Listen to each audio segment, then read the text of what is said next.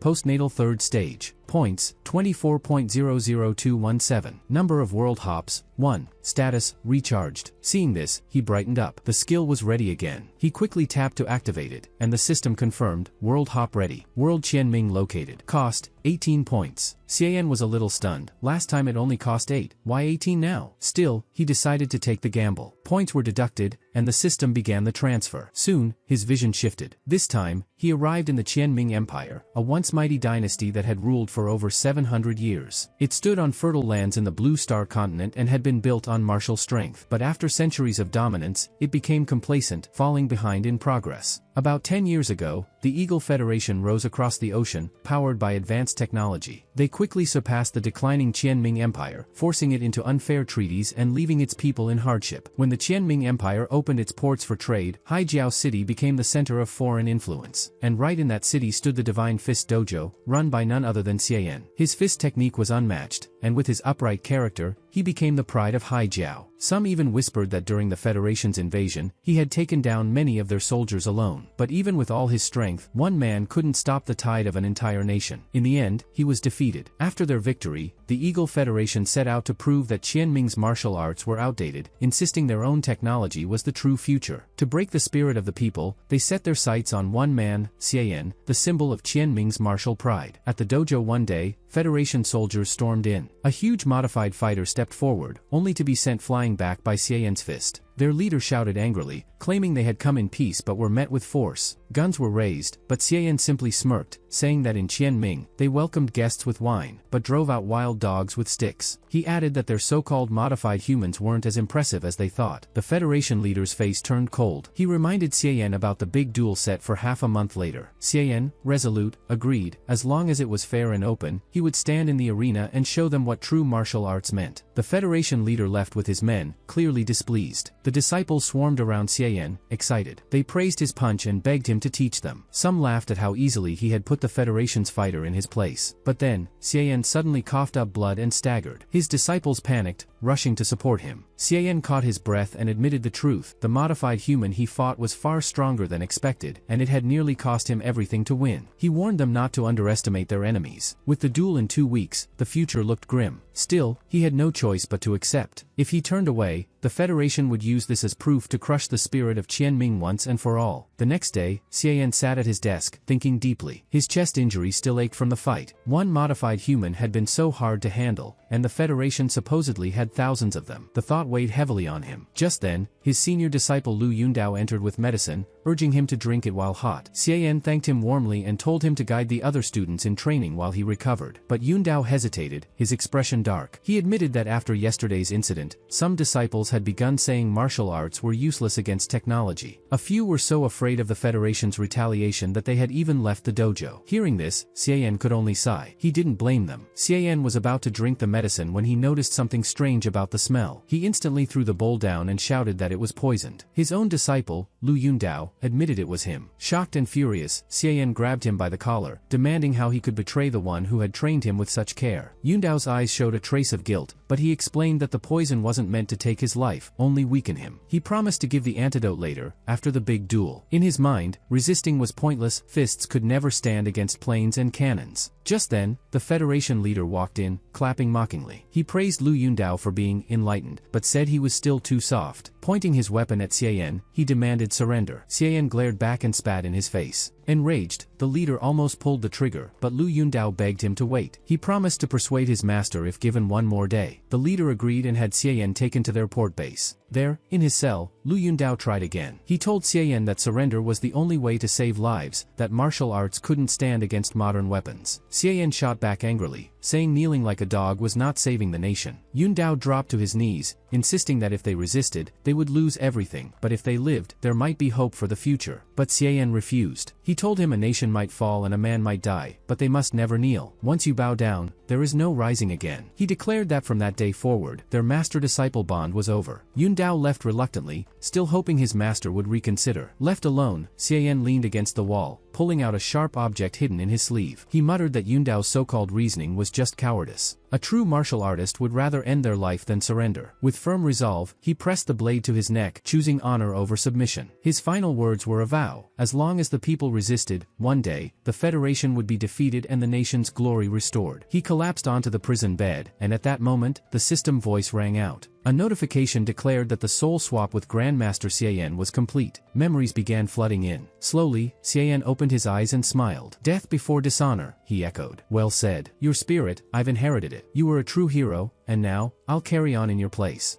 Then, Xian was surprised that he hadn't even done much yet, and he was already gaining tiny points from famous people in this world. He thought the martial arts level here was really low compared to his original world, but honestly, it was perfect for him, like finding a hidden treasure. Then he noticed a wound on his neck that was still bothering him. He frowned, realizing the previous host had left some nasty injuries behind. He decided to try the Nirvana finger technique. As soon as he pressed it to his neck, the wound healed instantly. It even felt refreshing, and he realized why the sect leader valued this technique so much. Curiously, he wondered why he could use it at all since his soul came from another world, and normally he wouldn't be able to use the original host's techniques. Checking his skills on the system panel, he saw that most of the old host's techniques were locked for him, but the Nirvana finger was still active. The system explained that it was a secret immortal Tao technique embedded deeply in the host's body, so it wasn't restricted. Xian realized this was a huge blessing, like a skill cultivated over 10 lifetimes. Then he noticed a new title on the system, Nation Soul. He had no idea what it meant. The system system explained that certain titles could appear when dealing with a child of destiny in a small world. Each title had different powers, but the exact conditions and effects weren't revealed. He had to figure them out himself. The system quickly downloaded a mission. He had to win the Eagle Qin battle in half a month, make the head disciple Lu Yundao truly regret his actions, and ensure the Federation wouldn't bother the Empire again. If he succeeded, he could take all the power of this world back with him. If he failed, he'd get nothing. Xian rubbed his temples, frustrated that he had to figure all of this out alone and handle so many tasks at once. Trying to focus, he decided to upgrade the Divine Fist skill first. The system showed his current points and confirmed the skill level. This skill let him do simple attack techniques within his body, boosting his strength, agility, and physique. He guessed maybe the master had noticed his poison was gone and was giving him a chance. Then someone approached him, praising the idea of understanding the times and saying that years from now, Xian would be glad he made the choice today. They extended a hand, ready for a friendly shake. Xian pretended like he was going for a handshake, but at the last moment, he spun around and locked the leader by the neck. With a cold tone, he warned him to order his men to back off or things would end badly. The leader, terrified, quickly shouted for the soldiers to retreat and not fire. Yundao, the disciple, also rushed over, panicking and begging his master to calm down. Xian dragged the leader outside, but some soldiers still pointed their weapons at him. The leader, trembling, yelled again for everyone to listen to him and stand down. Just as Xian was planning his next move, a hidden sniper shot him. He staggered as the impact hit, but instead of going down completely, he gritted his teeth and used the Nirvana finger to patch himself up. He thought to himself that as long as his head wasn't directly hit, he could still recover. Meanwhile, the terrified leader ran for his life, shouting at his men to open fire. But the soldiers hesitated,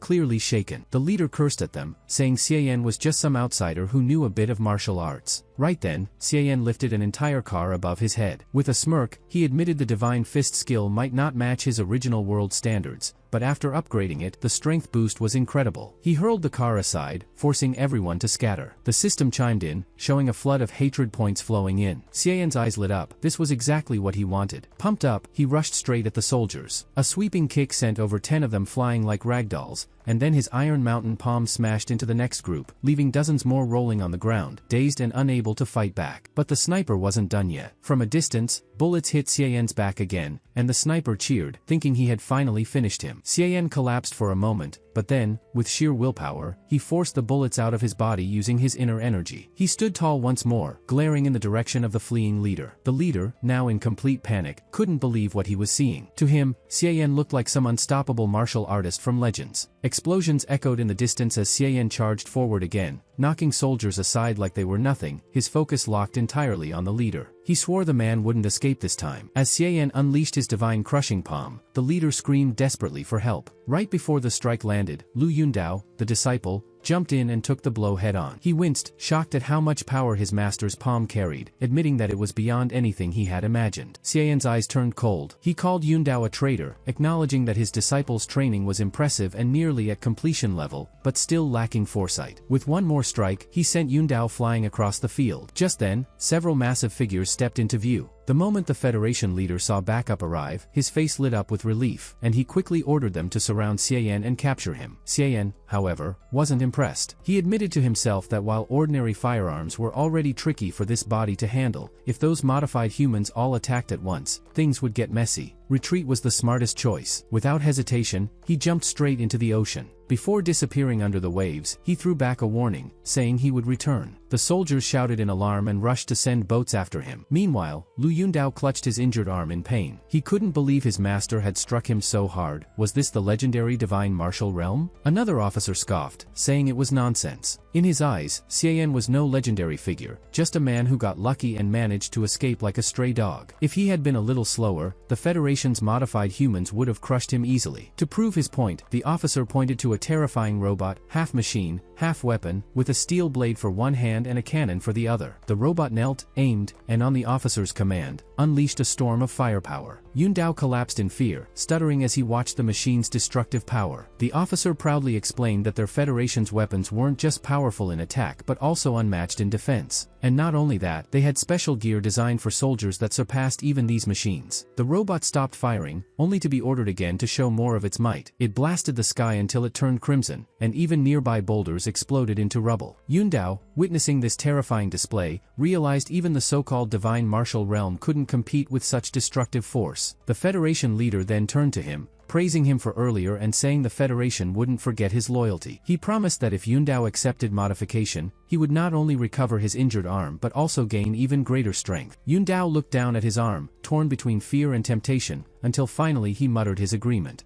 The leader smirked with satisfaction, declaring that soon Yundao would fight on behalf of the Federation and crush the martial arts of Qianming. Later that night, far from the chaos, Xiaoyan sat by a small fire, quietly roasting chicken. He admitted to himself that modern firearms were insanely strong. If not for the Nirvana finger, he would have been finished 10 times over back there. But he also noticed something interesting. While this world's power level was much weaker compared to the main world, that also made his stronger martial arts ridiculously effective here. Moves that were average back home could cause massive destruction in this small world. Thinking about it, he decided it was the perfect chance to retrain the heavenly palm technique. He had already practiced it before, so starting over wasn't hard. If he worked on it now, he might even reach the beginner level before the upcoming tournament. Xiaoyan checked his system panel and saw his points shooting up, all thanks to the fear and hatred from the Federation. He thought it was pretty ironic, just by stirring up chaos at their base, he was earning rewards. Not bad at all. Half a month later, the Incan martial arts tournament began. On stage, Master Qin stepped up to face Lu Yundao. The crowd cheered for Master Qin, urging him to teach Yundao a lesson for betraying them. But Yundao's strength was on a whole new level. With just one strike, he sent Master Qin crashing into the arena wall, knocking him out cold. The stone wall even cracked from the impact. People gasped in shock. Master Qin was defeated instantly. Whispers filled the stands. After being modified by the Federation, Yundao's power was terrifying. Even someone as strong as Master Qin couldn't last a second against him. The atmosphere turned tense. Then, heavy footsteps echoed as an elder grandmaster stepped forward. He had been watching from the stands and said he would personally deal with Yundao. But Yundao's eyes flashed with rage. He mocked the old man, saying he should already be in a coffin, and without hesitation, he grabbed him and threw him aside with devastating force. The disciples watching were horrified. Their strongest elder had been finished instantly, without even a chance to resist. The crowd began to panic. They wondered if the Federation's technology really was unbeatable. 2 of their top grandmasters had fallen in seconds. Some disciples even questioned if it was time to surrender. But others held on to hope, reminding everyone that they still had Xiaoyan, the strongest martial artist of Haijiao City. Though, doubts quickly spread too. People whispered that Xiaoyan had been forced to run from Federation guns half a month ago, and maybe he was gone for good. Just then,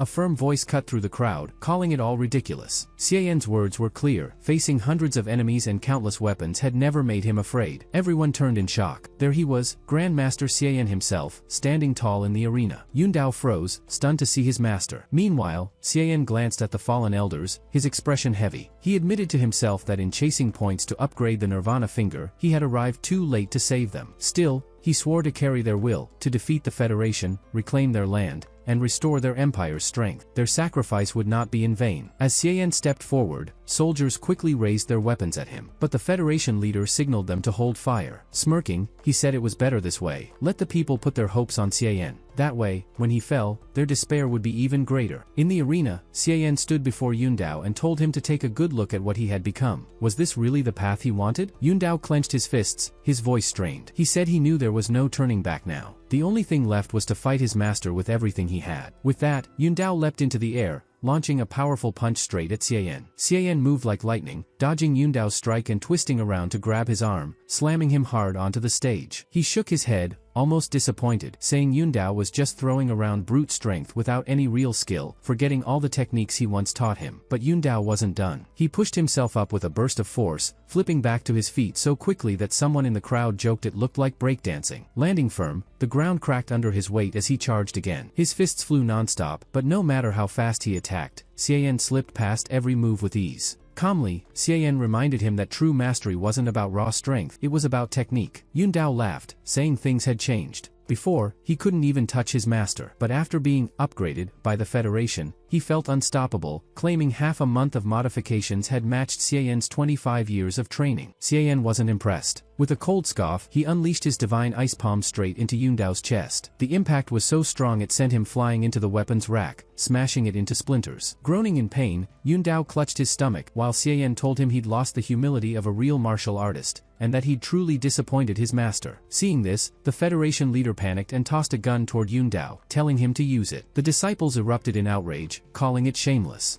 This was supposed to be a martial arts match, not a gunfight. Still, Yundao grabbed the weapon and opened fire. Bullets rained down, and it seemed like no one could survive. But Xiaoyan was ready. Over the last half-month, he'd earned enough points to upgrade one of his strongest techniques, the Heavenly Gate Hand. Though it wasn't at its peak level yet, it was more than enough to block ordinary weapons. As the bullets came flying, a glowing energy shield formed around him, deflecting every single round with metallic clinks until they fell uselessly to the ground. The crowd was stunned. Yundao himself froze, his eyes wide. Even fortresses couldn't handle that kind of firepower, so how was his master standing there without a scratch? Step by step, Xian advanced calmly, saying that while weapons might destroy cities, true strength came from an unbreakable will. And with that kind of spirit, even the impossible could be achieved. When he finally reached Yundao, the fear was too much. The young man dropped to his knees at his master's feet, trembling. The disciples watching exploded with cheers. Their voices shook the arena as they shouted that Grandmaster Xie's power was beyond belief, and no technology could ever beat his martial arts. Xian lifted his hands and told everyone that the martial arts of Qianming weren't some outdated thing the Federation mocked them for. In fact, they held endless potential, enough to shake the heavens themselves. But just as the disciples felt hopeful, the Federation leader, furious at Yundao's defeat, gave a signal. His modified cyborg stepped forward, ready for battle. Suddenly, a barrage of electromagnetic rounds blasted from behind Xian. He reacted fast, summoning his Heavenly Gate Hand to shield himself. The barrier held for a moment but cracked under the heavy fire. The ground exploded into a crater, and when the smoke cleared, Xian was lying unconscious at the bottom. The disciples panicked, shouting for their grandmaster. Even Yundao, injured himself, laughed at the sight, saying that no matter how far Xian trained, he could never win against Federation tech. He even told the disciples to stop resisting and surrender peacefully. The crowd was crushed, but then Xian's body stirred. Using his Nirvana finger technique, he started to heal, muttering that even soldiers were now being armed with electromagnetic rounds. Up above, the Federation leader spread his arms wide, boasting that divine martial arts were useless against their weapons. He ordered his cyborg, Titan, to finish the job. As the machine moved in for the final strike, a young female disciple suddenly rushed forward, blocking its path. She admitted she was afraid but said losing the will to fight would be even worse. Xian had taught them that true strength came from an unbreakable spirit, and she was ready to prove it. The cyborg mocked her, but before it could act, another voice shouted from the stands. Then another, and another. One by one, disciples leapt down to stand beside her. Even Du Yang and Song Xiaokong joined, with Song shouting that he'd never done anything meaningful in his life, but today he wanted to be a true man. The Federation leader was stunned. He couldn't understand what was happening. These disciples, once so obedient, were suddenly standing tall and unafraid. At that moment, Xian's system chimed in, rewarding him with a flood of points from the disciples' loyalty and admiration. Finally, he thought, enough to reach level 6. The soldiers gasped, pointing at the sky. Reality itself seemed to twist. From the heavens, a massive golden gate appeared, guarded by 2 shining dragons. Light spilled down, wrapping around Xian's body as he rose from the crater, glowing with power. He thanked everyone for standing with him and told them to leave the rest to him. The light was so intense that soldiers shielded their eyes. Some even dropped to their knees, overwhelmed by what they were seeing. The Federation leader shouted at them to snap out of it, insisting it was nothing but an illusion, and ordered the cyborg to fire again. Titan obeyed, unleashing its full power on Xian. But this time, the blasts bounced off harmlessly. Xian stood firm, smiling. He told them calmly that the same trick wouldn't work on him anymore. The Federation leader was sweating buckets now. He screamed at his troops to keep firing. A storm of bullets poured down on Xian, but nothing worked. The bullets only shredded his clothes, while he kept walking forward like nothing had happened. The leader panicked, yelling for them to stop Xian before he got any closer. But Xian just smirked, asking if that was really all the firepower they had. He walked right up to the cyborg's gun, grabbed the barrel, and jammed it with one hand. A few metallic clicks later, the weapon was useless. In less than 2 minutes, the first cyborg was torn apart and thrown aside, reduced to nothing more than scrap metal. Xian didn't stop there. He pushed through the smoke and marched straight toward the 2 remaining giant cyborgs. They unleashed everything they had, but he called them nothing more than chickens in front of Qianming's martial arts. With sheer force, he grabbed both cyborgs, smashed them together, and they were completely finished on the spot. Standing tall, Xian turned to the Federation and told them to see clearly. Qianming wasn't weak. It had only been asleep for a while, but now it had awakened, ready to rise again and stand at the top of the world. The disciples watching were stunned. They finally realized martial arts could truly reach such heights. Then, Xian's gaze shifted to Yundao. Calmly, he asked if the traitor regretted his actions now. Tears ran down Yundao's face as he admitted his mistake. He said he wanted to restore the spirit of their empire. Xian sighed and told him the only way left was to take responsibility. With a single palm strike, he ended Yundao's story once and for all. Right then, the system chimed in. A new title had been unlocked, National Soul. It granted him a huge boost, cutting the energy cost of all his defensive skills by 90%. 100%. Relieved, Xian thought to himself that he no longer had to worry about being worn down by Federation firepower. The disciples cheered, calling him the chosen hero of Qianming. Xian reached into his robes and pulled out a book, handing it to the young woman who had stepped forward earlier. He told her this was the cultivation method he had just used and declared her the chief disciple of the Divine Fist School. Her job now was to spread the heavenly palm technique across the empire, so that every household could grow strong. She hesitated, saying the responsibility was too big for her. But Xian reassured her that she could do it, telling her to go while he meditated on the insights he had gained in battle. The girl promised she would live up to his expectations. As she left, Xian reflected quietly. Passing down the heavenly palm would give people strength and confidence, but for Qianming to truly thrive, it also needed science and technology. If they wanted a brighter future,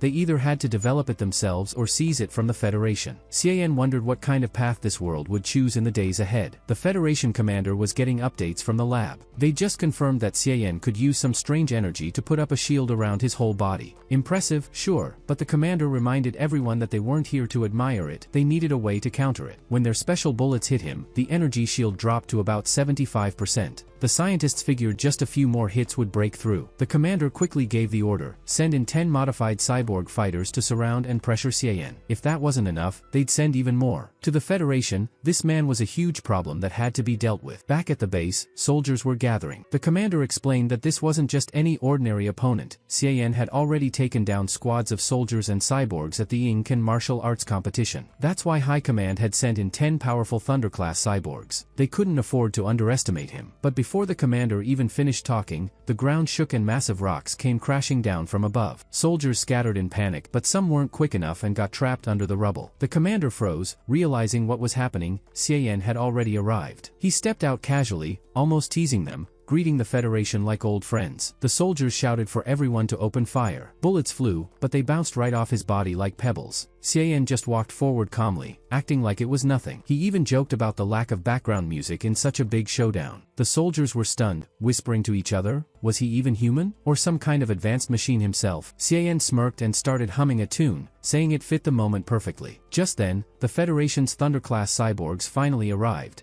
and the soldiers cheered, thinking the tide was about to turn. But Xian didn't even slow down. He kept singing as if nothing had changed. All units opened fire together. The blasts were so heavy that the whole area filled with smoke and dust. For a moment, the soldiers thought they'd finally finished him. The commander shouted in triumph. But then, through the haze, a soldier's trembling voice broke the silence. Xian's voice was still there, calmly singing. The man was unstoppable. Xian stood tall, his voice echoing as he urged everyone to shout with him, declaring that in this land every citizen was like a soldier. The Federation commander panicked, yelling at his troops to attack all at once. Xian's eyes burned with determination as he rushed into the cyborg squad. It was like watching a bowling ball smash through pins. Machines went flying in pieces as he tore through their formation. The officer, horrified at how easily his cyborgs were falling, ordered tanks into the fight. The battlefield was littered with wreckage, and in the middle of it, Xian grabbed one cyborg by the throat, glaring directly at the commander. With a sharp move, the machine went limp in his hands before he tossed it aside. Without hesitation, he charged straight at their base, breaking through the defensive wall like it was nothing. One officer could only freeze in fear as Xian continued singing. He mocked the Federation, reminding them that they weren't fighting a lone man but standing against the spirit of an entire empire. His words rolled like thunder, praising the rivers and mountains that had birthed countless heroes. Suddenly, the roar of engines filled the air. Federation tanks were rolling in. The officer shouted that Xian was finished, but Xian just turned with a look of disdain, almost amused. A tank aimed straight at his back and fired, but he didn't budge. Scoffing, he said it felt flimsy, then grabbed the barrel, lifted the entire tank, and tossed it away like a toy. Another tank fired, but Xian calmly caught the shell midair with his bare hands. He hummed his song while holding it, then shoved it right back into the tank's cannon. The explosion lit up the battlefield, and the commander's face turned pale as tears welled up.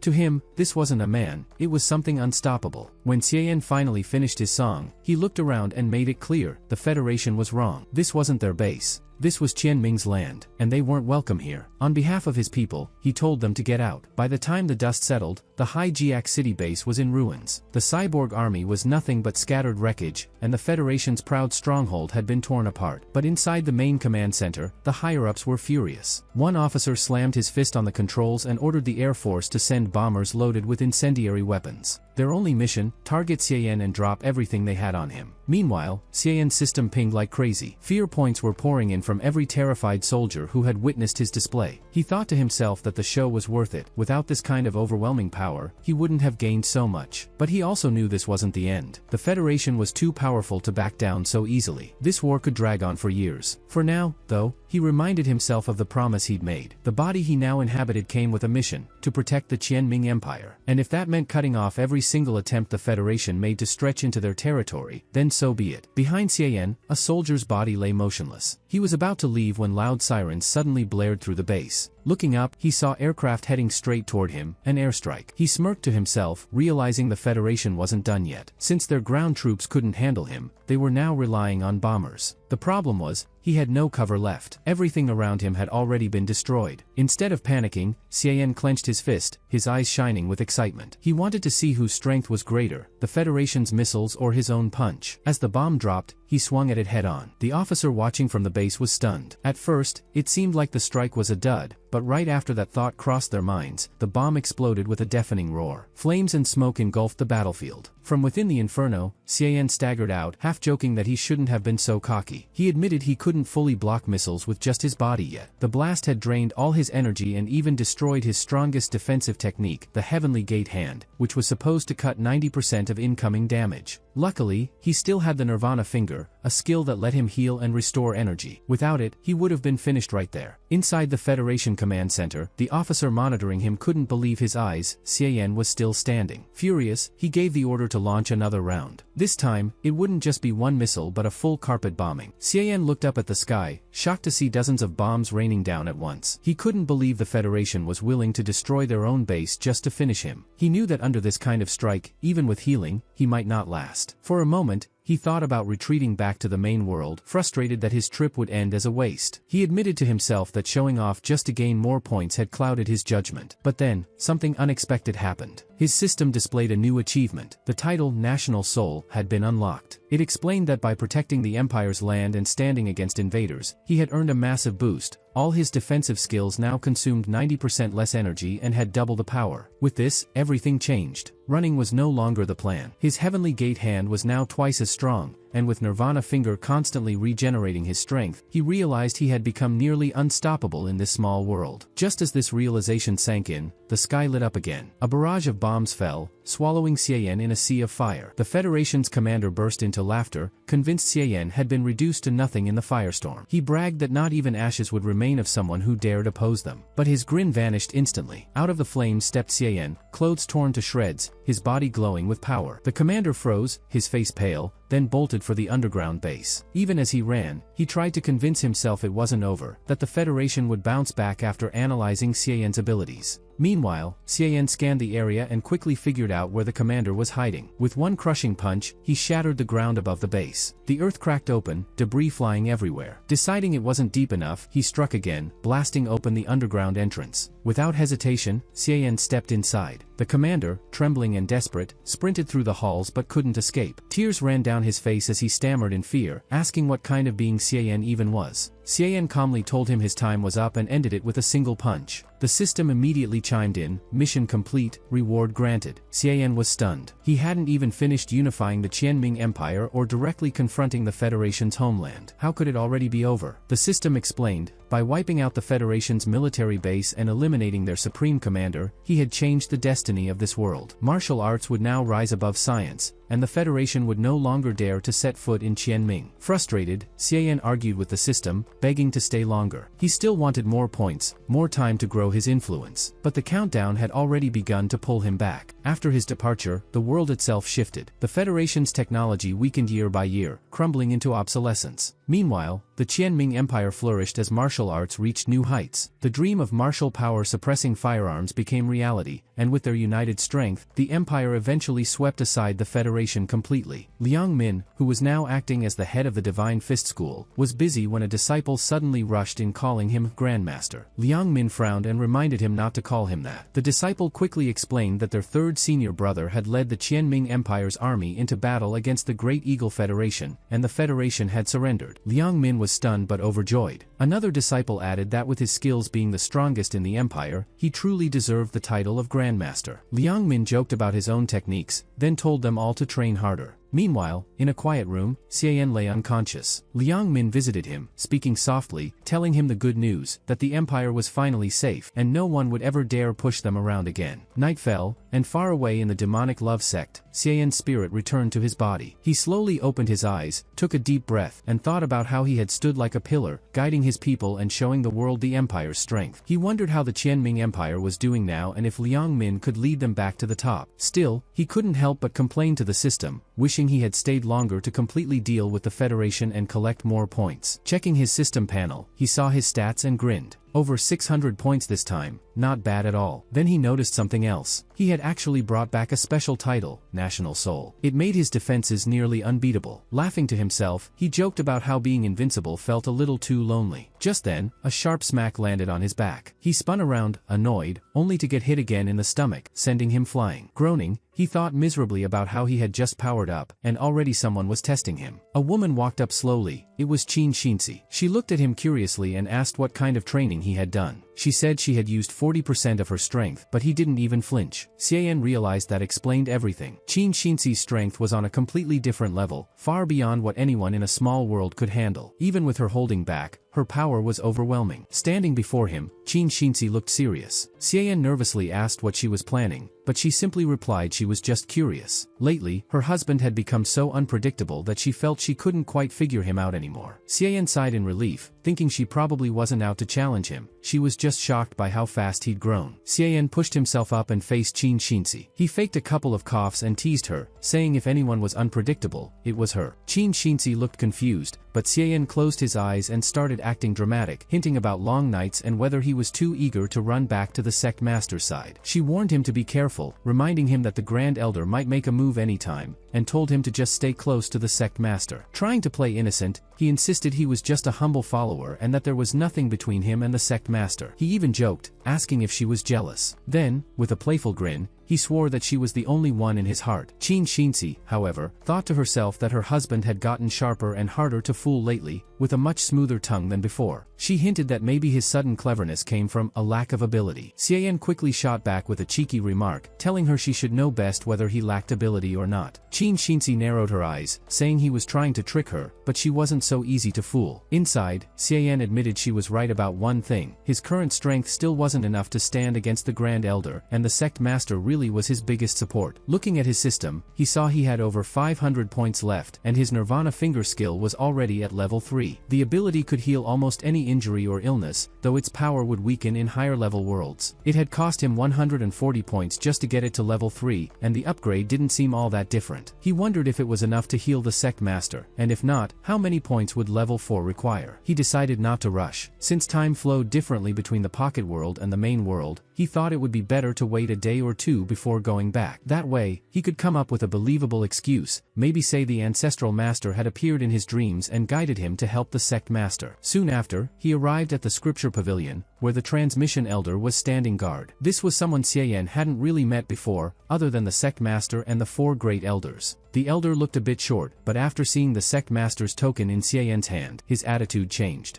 He explained that with such a high-level token, Xian was allowed to pick from the most precious techniques in the sect, over 100 of them ranging from beginner to advanced. Xian's eyes sparkled. With the system, he could record every technique at just a glance. To him, this was basically hitting the jackpot. After browsing around, he immediately locked onto a few treasures. He copied the Great Shift of Qiankuan, then the Peach Blossom Manual, and even the Demon Subduing 18 Palms. And just when he thought he'd seen it all, his eyes landed on something outrageous with an unbelievably long name about Yin and Yang Joy. Laughing to himself, Xian thought, with the system by his side, he could record all the sect's top secrets and always stumble across unexpected surprises, just like how it happens in the stories. The elder stared at Xian with a puzzled look, wondering why this guy was grinning to himself like a fool. Without wasting time, he tossed a stack of books in front of him and explained that these contained all the sect's techniques, but only in summary form. Xian frowned, saying he'd rather see the full text since just reading short intros wouldn't let him find the techniques that truly fit him. But the elder shook his head and said those days were long gone, ever since Sect Master Wen Tingjun used his crazy memory to secretly copy everything,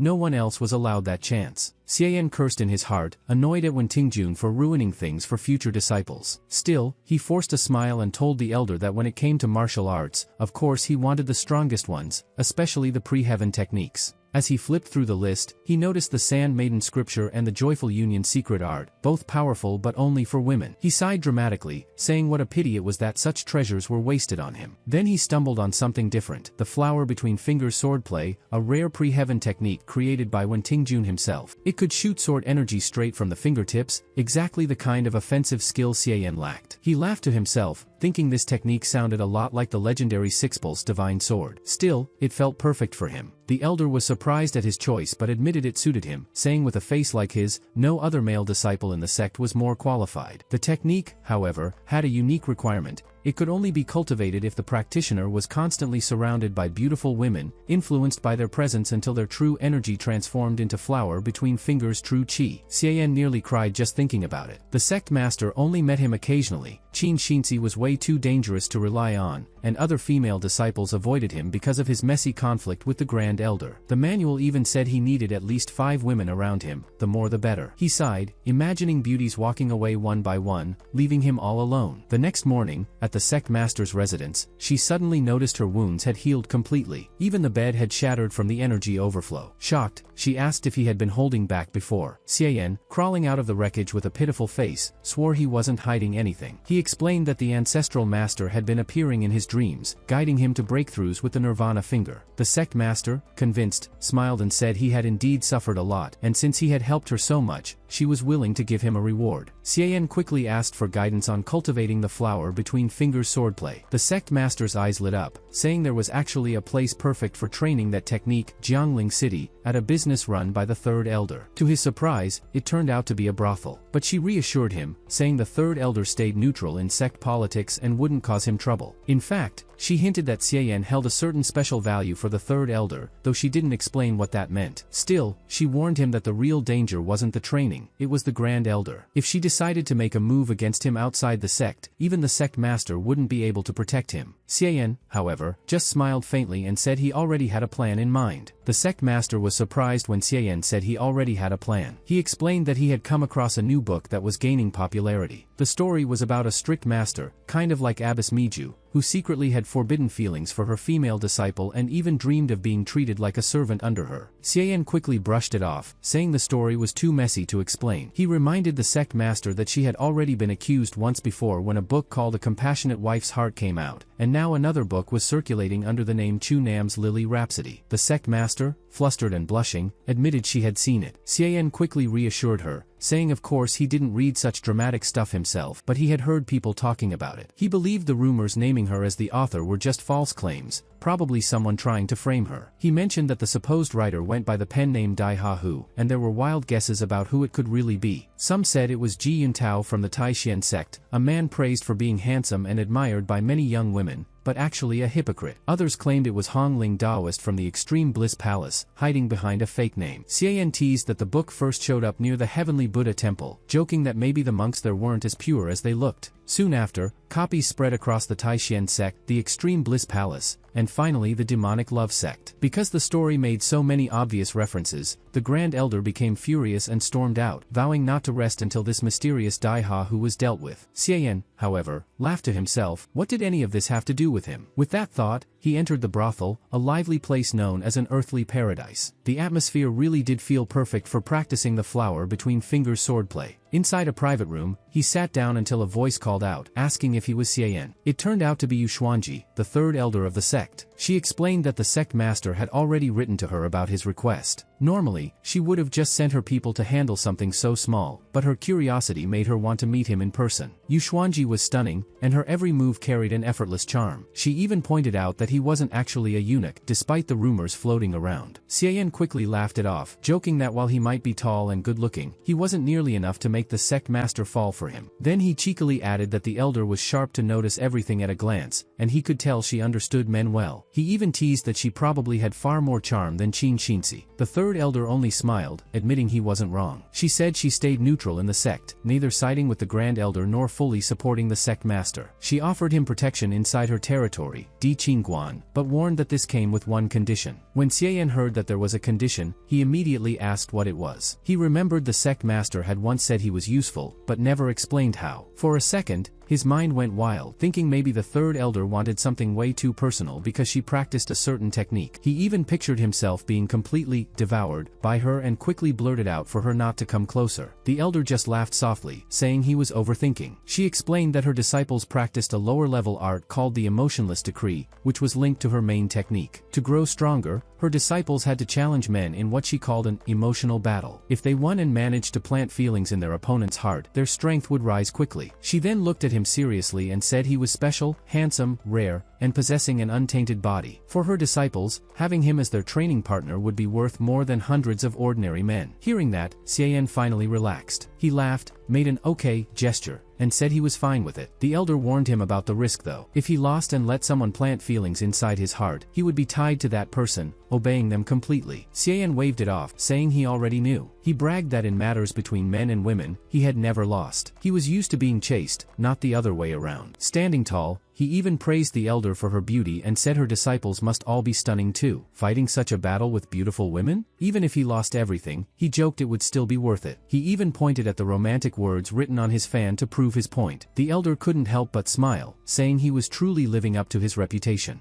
Then she clapped her hands, and suddenly, a whole group of gorgeous women appeared, greeting him in unison. Seeing so many, Xiaoyan started sweating nervously, calling them all elder sisters, and asking them to go easy on him. He quickly cheered himself up though, thinking this was perfect. His flower between fingers swordplay required feminine energy, so the more beauties the better. Over the next few days, he happily interacted with them, even singing out loud about how lucky he was. But interestingly, under the elder's guidance, her disciples didn't actually focus on reckless pleasure. Instead, they followed a refined path, showing elegance rather than wildness. One night, Xiaoyan found himself on a moonlit boat ride with them. Looking at the peaceful scene, he couldn't help but wonder, maybe the third elder wasn't so different from the sect master after all. A few days later, when Xiaoyan was about to leave, all the beauties clung to him like vines, crying that they didn't want him to go. Some called him Xia Lang and said they'd miss him forever, others compared themselves to the cowherd and weaver girl, hoping they'd still get to meet again. Their teary farewells filled the place with drama and heartache. Watching this, the third elder chuckled to herself, saying Xiaoyan really was the perfect candidate for the joyous union sword finger. The more unshakable he acted now, the stronger the results would be if he ever gave in later. Some of the women pouted that there were just too many sisters around, so they only got their turn once a week. Xiaoyan, on the other hand, stood by the window with a sly grin. He thought to himself that these ladies were smart, using emotions instead of just looks. That way, they could really make someone's heart soft. But he wasn't so easily fooled. In his past life, he had plenty of experience in romance and could instantly tell the difference between real feelings and fake ones. What he needed was their energy, not emotional baggage. Still, he was frustrated. Even though he was surrounded by beauties every day, his sword finger wasn't improving much. The manual clearly said just being handsome wasn't enough. Women had to genuinely adore him and chase after him to create the special, crimson essence he needed for progress. Without that, he could flirt all day and still be stuck at square one. To him, every smile and word from these ladies felt less like romance and more like sparring in a battlefield of hidden tricks. One evening, he walked with them by the lake at sunset, lost in thought. Later, he muttered to himself that relying only on his good looks wasn't working. Maybe he should impress them with talent instead. But then he sighed, realizing these women were cultured and well-versed in the arts, so quoting poetry would only get him exposed as a fraud. After thinking hard, he smirked and decided he might just rely on his skilled fingers to win their hearts. A few days later, inside the brothel, one of the women was sitting quietly, looking troubled. When the others saw her, they teased her right away. They said the third elder had sent her to accompany Xiaoyan, but with such an ordinary face, she'd probably be wasting her time. Laughing, they linked arms and walked away, leaving her standing there with clenched fists. After a moment, she calmed herself and reminded them that tonight was the big flower queen competition. Since all the other sisters were busy, the third elder had specifically chosen her to attend to young Master Xia. Hearing this, the others just giggled again, telling her to seize the chance since she'd be alone with him. Maybe, just maybe, she'd manage to capture his interest. Then they walked off, leaving her silent but determined. A little later, inside Xiaoyan's room, a young woman walked in carrying a plate of fruit. She pushed the door open and told him she was there to serve him that evening. But the moment she saw his face,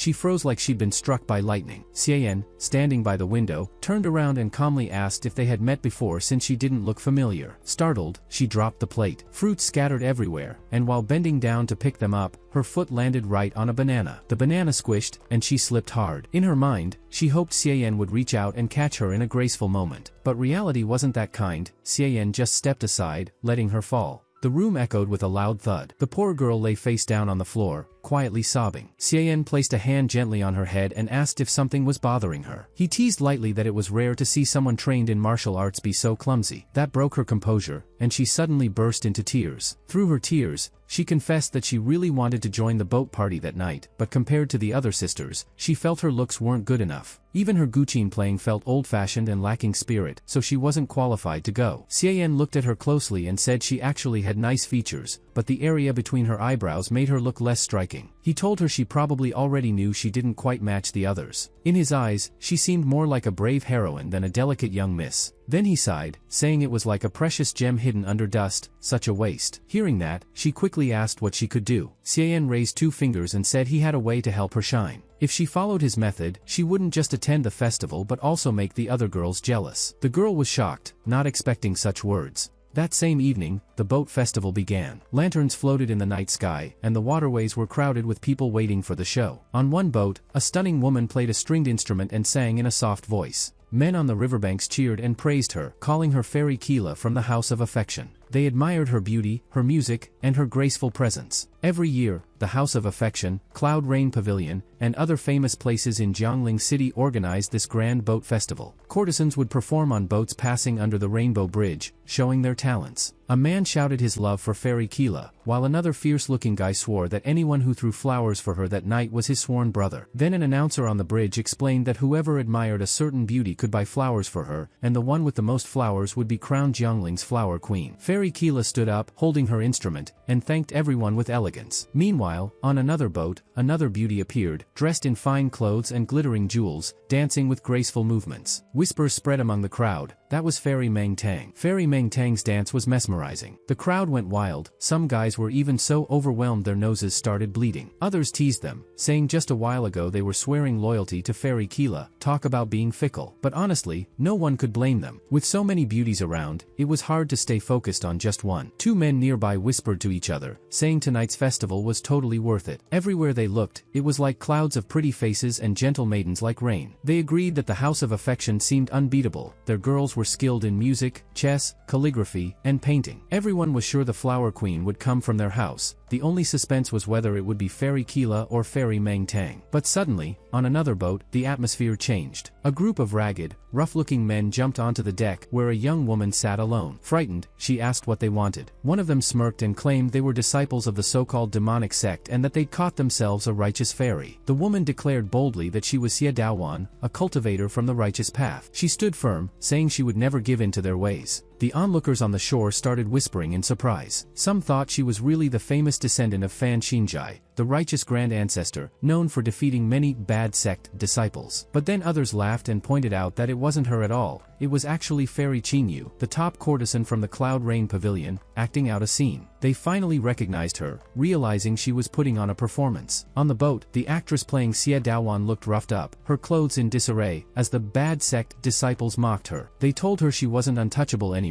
and that her powers had been stripped away. From the boat, she cried out dramatically for a hero to save her. The men just sneered and said no one was coming. Then they rowed the boat away, carrying her with them. The audience on shore shouted angrily, demanding the boat come back. They wanted to see more of the performance and even tossed flower petals, saying they'd give them all away if the scene continued. Meanwhile, inside a small house by the river, the third elder sat with a beautiful woman, calmly sipping tea while watching the show unfold. She slammed her fist on the table, calling the act shameless and accusing the Cloud Rain Pavilion of using cheap tricks. The woman, Bai Suwen, who was actually the mistress of the Extreme Bliss Palace and an elder of the Cloud Rain Pavilion, smiled and said acting was also a kind of talent. She explained that as long as the audience was entertained, it counted as fair competition. The third elder fumed, saying the Cloud Rain Pavilion was no better than their rivals. She complained that they used their charm techniques to steal all the patrons. She said they had worked so hard to train Meng Tang and Keela, thinking they'd win this year, but now this act might ruin everything. Just then, the sound of a zither drifted across the water. Bai Suwen tilted her head, surprised, wondering who could be playing since all the famous beauties were already present. Someone pointed toward the river. It was Xiaoyan. There he was, sitting on a boat with a beautiful woman, his fingers gliding across the strings of the zither. Lanterns glowed around them, creating a breathtaking scene. His voice carried softly through the night, reciting lines about twilight, drifting waves, and sharing a farewell cup of tea. Beside him, the woman suddenly drew her sword and began to dance, her movements flowing in perfect harmony with his music. Xiaoyan kept singing, his voice steady and calm. The masked woman's sword danced in rhythm with his zither, every movement flowing like water. His lyrics spoke of drinking with friends in faraway places, missing home, and how real courage doesn't come from rank or fame, but from practicing hard and holding on to even a little bit of bravery. Everyone on the boats around them was completely hooked. The third elder couldn't take his eyes off Xiaoyan, while Bai Suwen looked stunned. When the final note faded, the woman sheathed her sword and Xiaoyan bowed to the crowd. The response was explosive. A shower of flowers rained over them, petals flying everywhere. Someone shouted they wanted to buy over 1,000 more petals just to keep throwing them. People whispered that even though the lyrics sounded strange and a little fragmented, the song carried a deep sense of loneliness that touched their hearts. Some even wondered if Xiaoyan was a celestial being who had come down from the heavens. He looked so graceful and pure. Others pointed at the woman beside him, saying if he was a celestial, then she must be a sword immortal. Her movements had been as fast and elegant as a soaring dragon or a dancing phoenix. She bowed politely and introduced Xiaoyan to the crowd, telling them the song was called Not for Chivalry, and that he had composed it just for her. Then she revealed her own name, Meng Qinglian. With a subtle gesture, Xiaoyan lifted her veil using his inner energy. The crowd gasped as her face was revealed. People whispered that she looked like someone not of this world, too radiant, too beautiful, too strong to be ordinary. They said even flowers and willows would be jealous of her elegance. As their boat drifted away, the audience panicked. They begged for another performance, even offering gold in exchange for more flowers. Men swore they wouldn't be able to eat or sleep if they couldn't see the sword immortal again. Women were equally smitten, some dabbing their eyes, confessing they had opened their hearts only once, and now that he was gone, they were left empty. Meanwhile, back at a tea table overlooking the river, the third elder quietly told Bai Suwen that the woman everyone admired was actually Meng Xiaohua, just an ordinary girl from their establishment. Bai Suwen snapped, furious, thinking she was mocking her. She stormed out angrily, vowing she'd remember this insult. The elder sighed, insisting she hadn't been joking. Meng Xiaohua really was just a simple girl from their place. The third elder lifted the lid of her teacup and stared at her reflection in the water. She couldn't understand how that ordinary girl suddenly became so beautiful, or why she changed her name to Meng Qinglian. She grumbled that the demonic sect was already full of stunning women, so how could they allow a small branch like the Cloud Rain Pavilion to steal all the spotlight? Then she chuckled, saying she knew Xiaoyan must have planned everything, the performance, the transformation, even the name. Xiaoyan admitted that with his healing technique and his flowery sword finger, he could do more than just fix wounds, he could even reshape appearances. Mixed with the hottest ancient-style song, a sword dance trending with the crowd, and the kind of entertainment no one in this world had ever seen, of course it caused a huge sensation. At the House of Affection, Meng Qinglian bowed deeply, thanking Xiaoyan for restoring her looks, teaching her the sword dance, and helping her rise to fame. He quickly helped her up, telling her not to be so formal, but she insisted she'd never forget his kindness. After that lantern festival, Xiaoyan and Meng Qinglian's names spread all over Jiangling,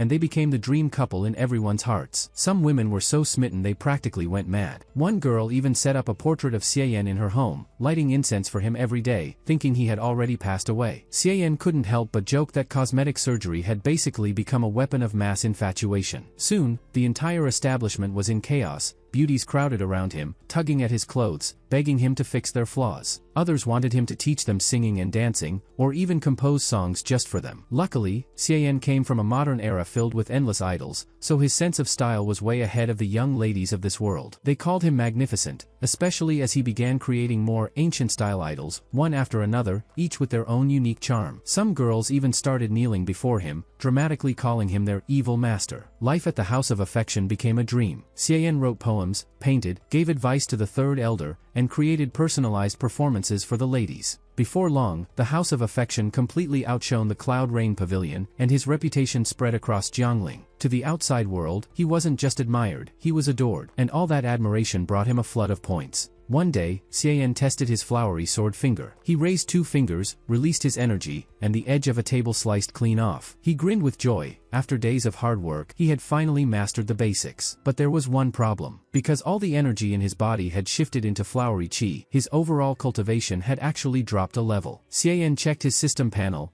Level 1, postnatal first stage, with more than 600,000 points. He was pretty happy because even though his realm had dropped, the flowery chi made his strength feel way stronger, almost like being at the third stage before. Plus, his main skill had become a lot more powerful. Just then, someone knocked on the door. It was Qinglian. She had heard he was leaving and asked why. Xian told her that he only came here to practice the flowery sword finger. Now that he had mastered it and made some good connections, it was time for him to go back. Qinglian looked upset. She said she hadn't repaid him yet and wondered if they hadn't treated him well. Xian panicked a little inside, thinking maybe she had fallen for him. He didn't want things to get messy. So, he put on a thoughtful look and gave her some deep-sounding lines about how life is full of meetings and partings, and even if people are far apart, they can still share the same moonlight. Hearing this, Qinglian got emotional. She admitted she was being selfish and said Master Xia was like moonlight itself, someone who shines on everyone, not just her. She promised to work hard and improve herself so she could support him better in the future. Xian gently told her not to visit him again, then recited a famous poem as a farewell gift. But outside his room, things were about to get chaotic. Another woman had been waiting by the door, determined that tonight would be her only chance to see him. Just as she gathered her courage, yet another woman showed up. The two bumped into each other and immediately started arguing, asking why the other was there so late. Neither wanted to back down, and they almost decided to settle it right then and there. Before they could act, they both froze. Strange noises came from down the hall. When they looked, they were shocked. A whole crowd of beautiful women were rushing towards Xian's room. Some shouted that Master Xia belonged to them, others argued he was for everyone, and a few even suggested forming a queue. One bold voice even said, "Why not all just go in together?" And like that, what started as a quiet farewell turned into a full-on storm of admirers outside Xian's door. That night, Xian visited the third elder. She greeted him with a teasing smile, calling him the new heartthrob of Jiangling. Xian just laughed it off, saying beauty was all about personal taste. Some liked innocence, some liked passion, some liked gentle types, and others preferred someone bold and heroic. He even joked about forming a group of 48 beauties, each with their own unique charm, kind of like idols. The third elder chuckled at his wild ideas. Then she leaned closer and suggested he forget about going back to the sect and just stay here instead, surrounded by beautiful women. Xian shook his head. He explained that if he wanted to create a real idol culture, idols needed to appear perfect in the eyes of everyone. If they were seen too closely tied with anyone, it would break the illusion. Plus, he joked that with so many experts around, he'd probably be exhausted in no time. The third elder laughed and let it go, but as thanks for his help, she shared a piece of news. She told him that Grand Elder Wu Linxian had been asking about him. Xian immediately grew serious, wondering if she was planning something against him. The third elder quickly reassured him, saying she had kept his secrets. Wu Linxian only came to try to pull her into a struggle against the sect master. When Xian asked her stance, she explained that she chose to remain neutral, and then warned him not to return to the sect because it would be far too risky. She praised Xian's talent, saying if he stayed at the House of Affection, he'd have safety, beauty, and enough time to grow strong, maybe even as powerful as the sect master once was. Xian thought it over quietly, questioning whether her interest in him was real or just surface level. The third elder studied him with curiosity, admitting to herself that he was someone even she found captivating. Meanwhile, back at the House of Affection, a group of women excitedly approached Xian, inviting him to a special feast at the Imperial Orchid Pavilion and asking him to join them at the Lantern Festival the next day. Overwhelmed for a moment, Xian composed himself and politely declined. He explained that he had already said his goodbyes to the third elder and would be leaving in a few days. The women looked stunned and upset, asking why he wanted to leave and if they hadn't treated him well enough. Xian gently explained that his time in Jiangling was always meant to be temporary. He thanked them sincerely for all their care and kindness but said he had to return to his sect. When Xian spoke of leaving, someone outside his door dropped an orb in shock. It was Qinglian, her voice trembling as she whispered if he truly meant to go. Inside, two women quickly clung to his arms, begging him to stay. They told him Jiangling was beautiful, and with them by his side, he'd never feel lonely. But Xian only smiled gently. He said it was better for everyone to walk their own path, and that life was full of partings. With that, he turned away, leaving the sound of soft sobs behind him. A few days later, he tried to slip away quietly at night, but when he reached the ferry, he was surprised to see Meng Qinglian there with the newly formed orchestra of the House of Affection. Holding her pipa, she told him they had come to give him a proper farewell, not knowing when they would ever meet again. Then she began to sing. Her voice carried across the river, bittersweet and filled with longing, about how partings had always been painful, how the autumn air made it worse, and how even the beauty of the full moon would now feel empty. Standing on the departing boat, Xian looked back. Her song echoed across the water, and her last line, about her heart carrying countless thoughts with no one to confide in, stayed with him long after the ferry drifted away. Just then, his system panel popped up, showing he had earned a huge number of points. Smiling faintly, he thought about the women of the House of Affection and how deeply they cared for him. Part of him didn't want to leave, especially with the third elder's tempting offer. But he knew he owed the sect master too much to abandon her. With her recovery, she might actually stand a chance against Grand Elder Wu Linxian. Testing his flowery sword finger, he noted how much progress he'd made. Jiangling had given him fame, points, and the basics of a new technique. Now he just needed to find a quiet place to refine it further. He hadn't dared to show his full power at the House of Affection. He knew the third elder wouldn't be fooled by any ancestor dream excuses. Meanwhile, far away on a mountaintop, a man stood on a boulder and called out. Shadows flickered, and figures appeared one by one, bowing in respect. Each reported their code names: Wind 11, Thunder 7, Earth 14. Their leader, the commander of Jiangling, nodded in satisfaction. Everyone was present. With a booming voice, he announced that he had summoned them for a mission of great importance. The meeting in the Blood Robe Tower was serious. One of the subordinates raised his head and asked what kind of mission needed every single person in the Jiangling area to be called in. The commander explained that the Blissful Palace had put out a huge reward, 500,000 taels of silver, for them to take down an elder from the demonic affection sect. That sect was no joke, even their weakest members were powerful experts. Some of the men felt uneasy, saying this task was way beyond their level. But the commander saw it differently. He said this was their chance to prove themselves, and even if they faced some losses, the reputation they'd gain would be worth it. On top of that, the Blissful Palace had also tossed in an extra reward, 5,000 taels more, to deal with a smaller target named Xian. The group wondered who this person was. Someone mentioned that recently, a young man by that name had become popular in Jiangling, known as the most handsome guy in the city. Another joked that there was also a eunuch in the demonic affection sect with the same name, trained directly by the sect master, and guessed his strength wasn't too high, probably around the third stage of postnatal. The commander looked through the intel and said it shouldn't be too hard. He assigned Thunder 7 to go with him, while Thunder 8 and 10 stayed behind with another man to handle the extra task. That subordinate grinned, clearly interested in this handsome Xian,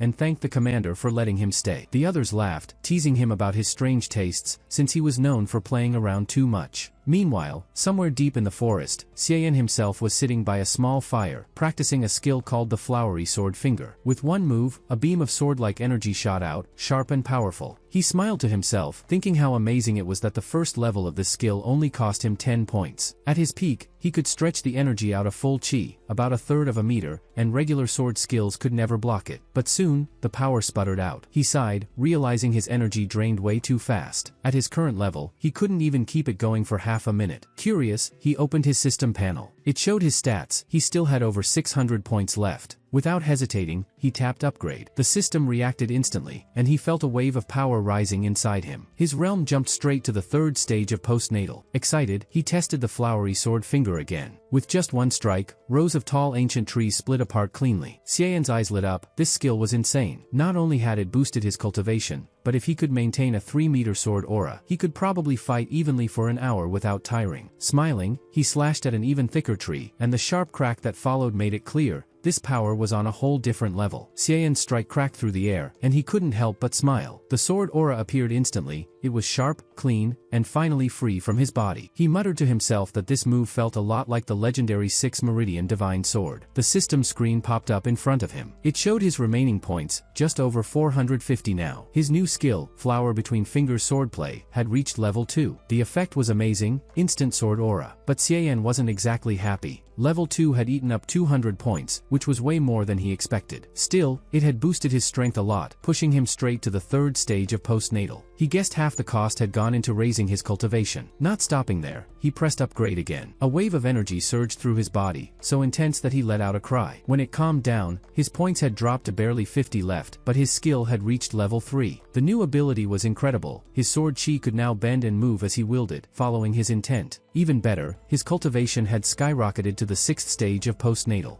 Excited, he tested it out. Pointing at a high branch, he willed it to break. Instantly, the branch shattered into splinters. He laughed quietly to himself. This move was scary good. Not only did the energy strike, but now he could even control it after release, making it almost impossible for anyone to guard against. He pulled his hand back and noted that his defenses had also become much stronger. Even someone like Qin Shinzi might not be able to break through his heavenly gate hand now. The only problem? His points were completely gone. He sighed, glancing at the moon above. With his chi flowing so strongly, he felt like he could take on anyone, but all around him were just trees and flowers. By the next morning, he was rushing through the forest, moving fast. The sun was blazing, and he muttered about the unbearable heat, planning to find a carriage once he reached the main road. He also remembered the third elder's warning, be careful on the journey back, because Grand Elder Wu Linxian might already be plotting something. He picked up his pace, unaware that 3 shadowy figures were tailing him from a distance. One whispered to the others, confirming that the man ahead was Xiayan, the same guy they had seen back in Jiangling. Another smirked, saying he looked like nothing more than a weak third-stage fighter, though admittedly quite good-looking. The third man, scarred and serious, reminded them that underestimating their target was a mistake. Even if the opponent seemed ordinary, their job was to strike only at the right moment, when the guard was completely down. The scarred leader's words made the other 2 nod right away. They admitted he was right and praised his caution, saying that was exactly why Senior Wind once managed to take down a 9th-stage expert with just 3 mid-stage fighters. The scarred man smirked, reminding them that true Blood Robe Tower assassins relied on patience and teamwork. Without that, no one in their profession would last long. His smile then twisted into something strange as he added that, in the end, it didn't matter if the target was alive or not, so long as he was still warm. Meanwhile, under the scorching sun, Xiayan was exhausted. He stopped to rest under some shade when a woodcutter carrying firewood came by. The man glanced at him, shook his head about how hard life was in this heat, then greeted Xiayan politely. He asked for directions to Jiangling. Xiayan pointed the way, saying it was 3 or 4 days down that road. The woodcutter laughed, thanked him, and even offered a water skin, saying it was mountain spring water and the least he could give in return. Xiayan hesitated but finally accepted. Thirsty, he took a deep drink. At that exact moment, the woodcutter's smile turned sly. He pulled out a hidden sword from under the firewood, and 2 more figures suddenly dropped down from the trees, lunging straight at Xiayan. One shouted that his end had come, while another proudly introduced himself as Wind 12 from the Blood Robe Tower. They thought Xiayan was done for, but he stayed calm. True energy surged around him, forming a protective barrier. Their blades clashed against it with loud clangs but couldn't break through. The assassins were shocked, whispering that the intel was wrong. He wasn't just at the 3rd stage. Still, they reassured themselves, saying he had already drunk poison and sooner or later it would take effect. Xiayan looked at them coolly and said he had already seen through their little trick. He explained that he never drank anything without keeping an escape ready. They couldn't believe it and demanded how he found out. With a faint smile, Xiayan said he could sense their thoughts and intentions from just a glance, and their negative emotions toward him were so obvious that they practically gave him free strength. If he hadn't noticed that, he joked, he'd be an idiot. The leader tore off his mask and sneered that it wasn't mind reading, just natural sensitivity to hostile intent. But either way, he said, it didn't matter.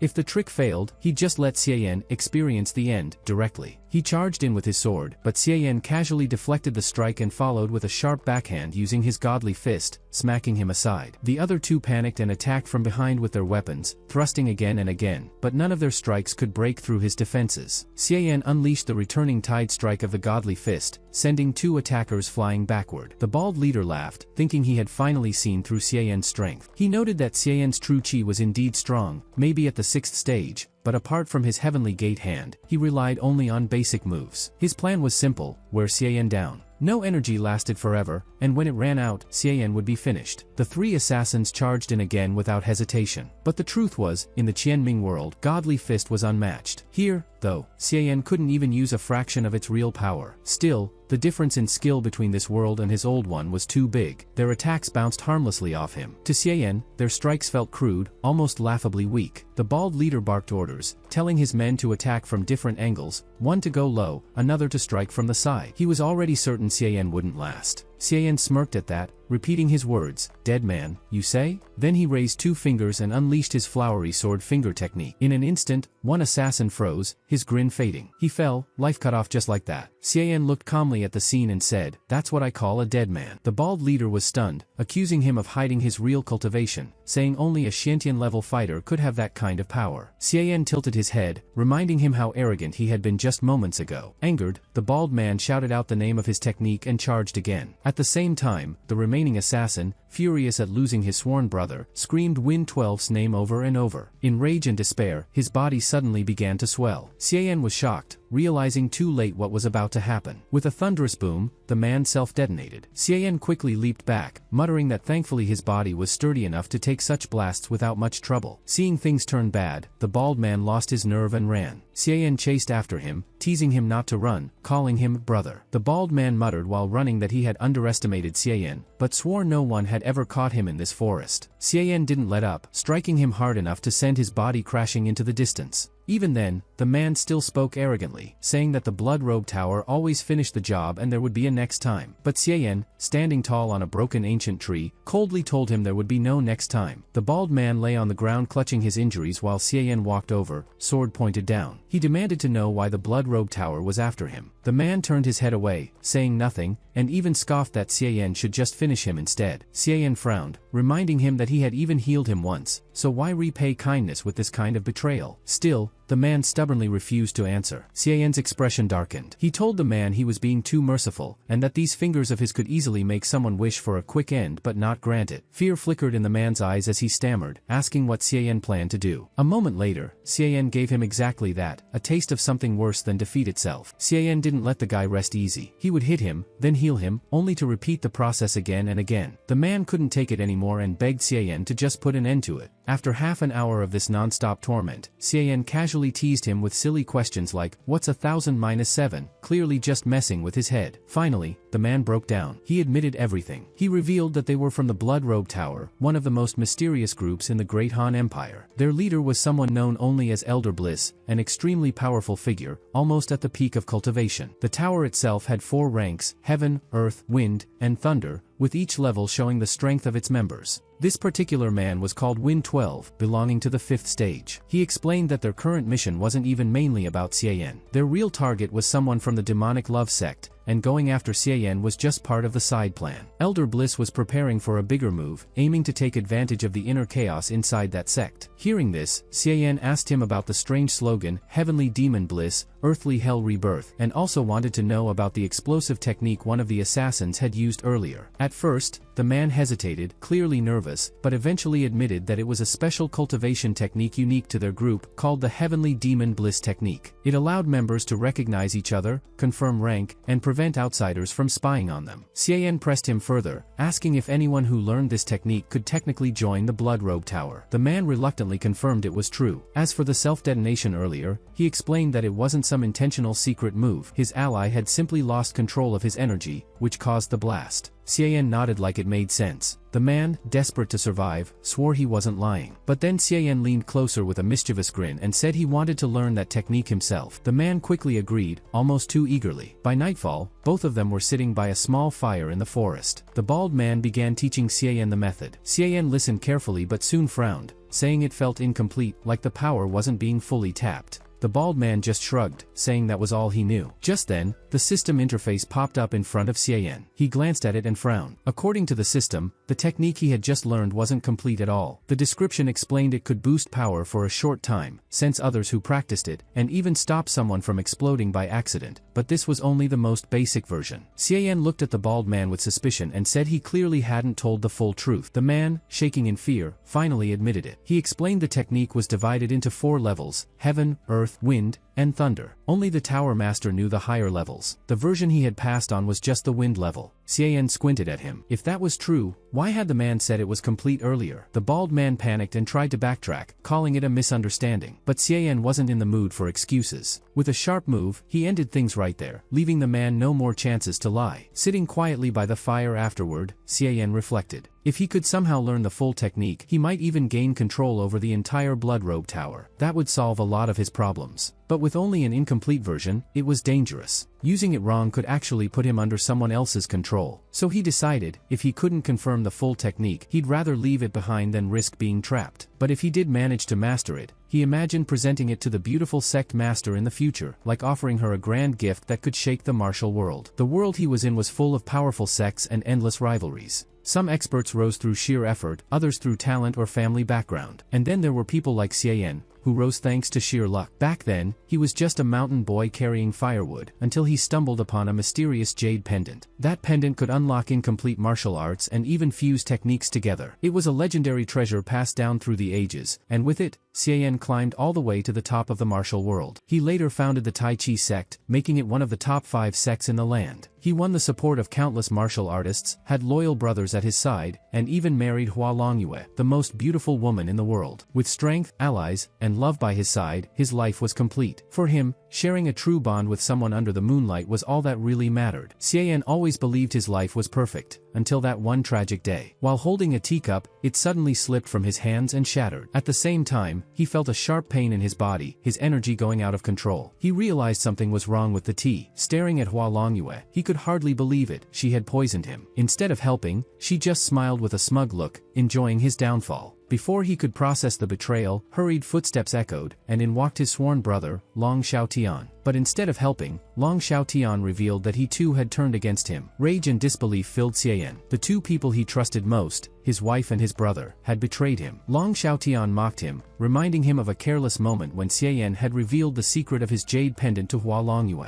That pendant, the real reason behind his rise in the martial world, was now in Long Xiaotian's possession. Long Xiaotian struck him hard, sneering that despite such a powerful artifact, Xian had only managed to place his Tai Chi sect among the top 5. He declared that he would push the sect even higher and take everything Xian had built. His sect, his disciples, his home, even his wife. Later that night, Long Xiaotian publicly announced that Xian had passed away from a mysterious illness, naming himself the new leader of the Tai Chi sect. In truth, Xian wasn't gone. He had been secretly locked away in a dungeon, stripped of everything he loved. Long Xiaotian kept him alive, not out of mercy, but to force him to reveal the secrets of his Tai Chi Quake technique, the powerful martial art Xian had developed by combining countless defensive styles using the jade pendant. Chained and weakened, Xian still resisted, telling Long Xiaotian that even if he was trapped forever, he would never share the complete method. Long Xiaotian only laughed, saying Xian had been imprisoned for years not just because of Tai Chi Quake. With the jade pendant in his own hands, Long Xiaotian claimed he had already surpassed him. He explained that he had created a new martial art called Haina Jinshen. Unlike Tai Chi Quake, which repelled attacks, this one absorbed an opponent's energy and grew stronger with every strike. Its defense was limitless, its strength unending. Long Xiaotian even boasted that not long ago, he had defeated a great master with this technique. In his eyes, he no longer needed Xian's secrets.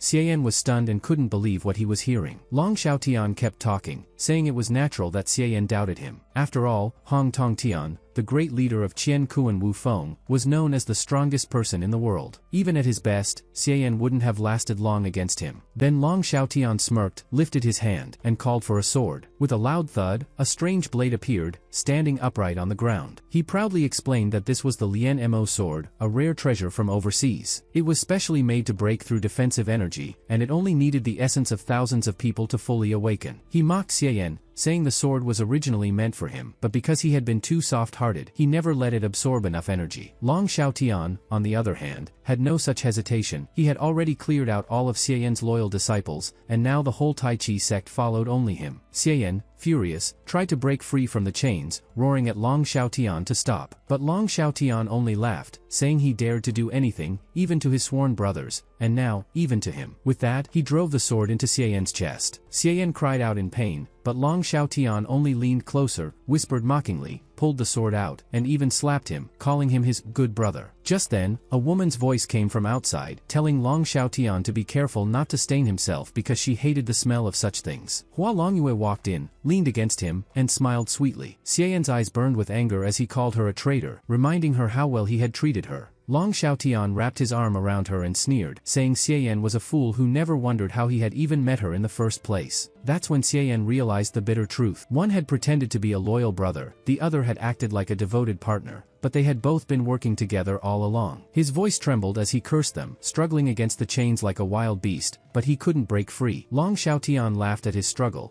calling him a mad dog, while Hua Longyue teased him, joking that he was still her husband in name only. She even giggled, saying Long Xiaotian always liked showing off in front of him. Eventually, Xian collapsed from exhaustion. Long Xiaotian mocked him again, saying he was already out of strength and nothing more than trash. Hua Longyue asked when they should finally get rid of him, and Long Xiaotian replied that in 1 month, at the grand tournament of the 5 Peaks, he would prove himself as the new leader of the martial world. After defeating the top masters there, then he'd finish things with Xian once and for all. Hua Longyue teased him again, saying he just wanted to show off in front of his old brother. They laughed together and walked out, leaving Xian chained and broken on the ground. His body was weak, covered in dust and cobwebs. Then, out of nowhere, a system notification appeared before before him, announcing that it was scanning worlds. Soon after, it said the World of Heroes was found, and the transmigration function had been activated. Inside the dungeon, the unconscious Xian's body suddenly hosted a new soul. Slowly, he opened his eyes, glanced at the chains holding him, and muttered in confusion, wondering why he was already tied up the moment he arrived. And with that, this episode ends. If you want the next part, make sure to hit that like button and help us hit 1,000 likes. And I'll drop the next part as soon as we reach the goal.